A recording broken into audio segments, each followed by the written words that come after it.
Alors comme ça, d'après ce que j'entends, le film serait une version Wish de John Wick. Mais des versions Wish comme ça, j'en reprends à la pelle si vous voulez.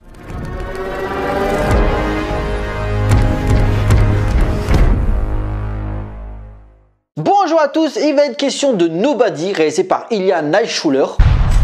Who the fuck are you? Me? I'm nobody.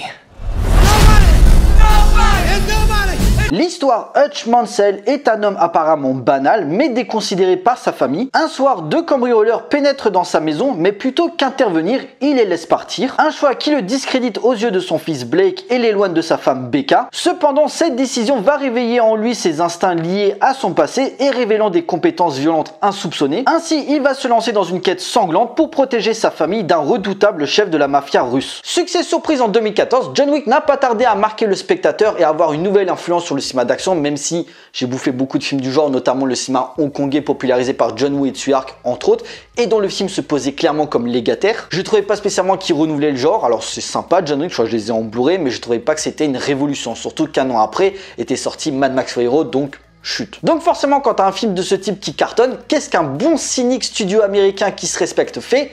Il exploite le filon jusqu'au bout. C'est comme ça que sont sortis des ersatz du même style, outre les suites de John Wick, on a eu Equalizer, Atomic Blonde, Polar, Mr. Wolf ou encore Tyler Rake, et donc ce Nobody qui sort un petit peu de nulle part et dont j'avais pas spécialement d'attente. Et puis le film sort et je vois de la part de mes confrères youtubeurs qu'il divise beaucoup. Certains adorent, d'autres détestent. Et je trouve que c'est très intéressant de chroniquer ce type de film plutôt que ceux qui sont dans les extrêmes où tout le monde s'accorde à dire que c'est génial ou que c'est de la merde, parce qu'en général je suis à peu près dans le même état d'esprit. Et pour Nobody, dont forcément la filiation avec John Wick est présente puisque David Leitch, le réalisateur du premier volet, est le producteur de ce film, ainsi que Derek Kolstad qui a scénarisé tous les épisodes. Ce film mis en scène par le réalisateur du sympathique Hardcore Henry, pur actionneur totalement décomplexé qui reprenait les codes du jeu vidéo, en particulier le FPS. Et après visionnage, je dois me ranger du côté positif parce que certes, il va pas marquer le genre, mais il dispose d'une vraie créativité, d'enjeux bien traités et surtout du fun, ce qui manque cruellement au cinéma d'action aujourd'hui qui se prend beaucoup trop au sérieux. Bob Odenkirk, génial acteur connu pour son personnage emblématique de Saul Goodman dans Breaking Bad et Better Call Saul, nous propose un rôle en total contre-emploi, nous permettant d'explorer une nouvelle palette de jeux de ce comédien trop peu présent à l'écran. Un père de famille frustré qui enchaîne les journées comme il enchaîne les cafés, et ça se voit dès la scène d'ouverture, avec ce montage ultra rapide où tu vois les journées qui défilent et où tu le vois faire exactement la même chose tous les jours, prendre le bus pour aller au travail, prendre son café, faire son sport ou encore oublier de sortir la poubelle au bon moment. Bref, une répétition du quotidien auquel les membres de sa famille ne lui trouvent plus aucun intérêt. Sauf que ce Nobody n'est pas vraiment n'importe qui et on le découvre très rapidement qu'il a un passé assez sombre. Et ce braquage va faire sortir ses pulsions meurtrières. Forcément, quand on s'attaque à sa famille, les émotions ressortent. Surtout que niveau enjeu, protéger sa famille, c'est quand même plus fort que venger son chien. Alors certes, pour John Wick, ça représentait l'amour que lui portait sa femme, mais est-ce que ça justifiait de dessouder toute la mafia russe, surtout vu les conséquences que ça allait engendrer dans les suites?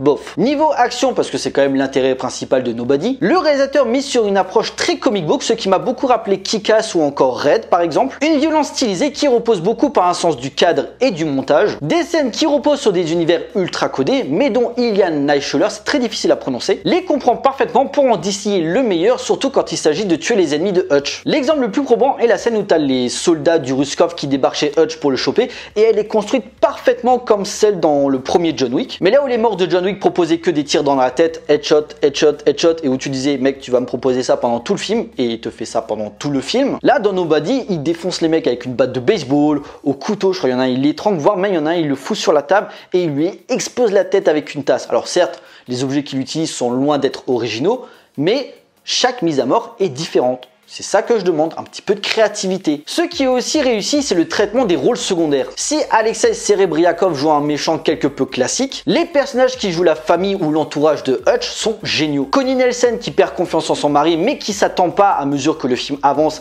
à le voir exploser de la sorte. Son fils Blake qui a les couilles de s'en prendre au braqueur au début du film. Le rappeur RZA, membre du Wu-Tang Clan, qui lui donne un coup de main lors du combat final. Mais surtout Christopher Lloyd qui joue le père de Hutch. Ses dialogues sont hilarants et juste le fait de le voir prendre les armes justifie à lui tout seul le visionnage du film. Le film mis à fond sur un rythme ininterrompu où les passages dits calmes laisse direct place à des gunfights purement jouissifs et bien chorégraphiés dans l'ensemble. Clairement le film dure à peine 1h30 mais on voit pas le temps passer, ce qui veut dire que déjà on s'ennuie pas et ce qui démontre la réussite artistique du long métrage. Voir un héros malgré lui tantôt pathétique, tantôt colérique, surtout quand il s'agit de dessouder des bad guys, nous amène à nous présenter une nouvelle race de good guys, moins invincibles mais plus humains pour que le spectateur puisse se sentir concerné à une époque où les super-héros en collant prennent le pas sur l'industrie du divertissement. Arrivant toujours à ne pas tomber dans la parodie malgré certaines scènes un petit peu illogiques, mais dont la mise en scène arrive à tirer le meilleur de son interprète principal, auquel on ne pense pas forcément à lui au premier abord quand on pense film d'action. C'est plutôt Tom Cruise, Keanu Reeves, Jason Statham ou encore The Rock, mais où ses talents d'acteur jouent en sa faveur dans ce délire régressif et rondement mené. Un film beaucoup plus fun que son inspiration John Wick, qui personnellement propose toujours la même chose niveau mise en scène dans les scènes d'action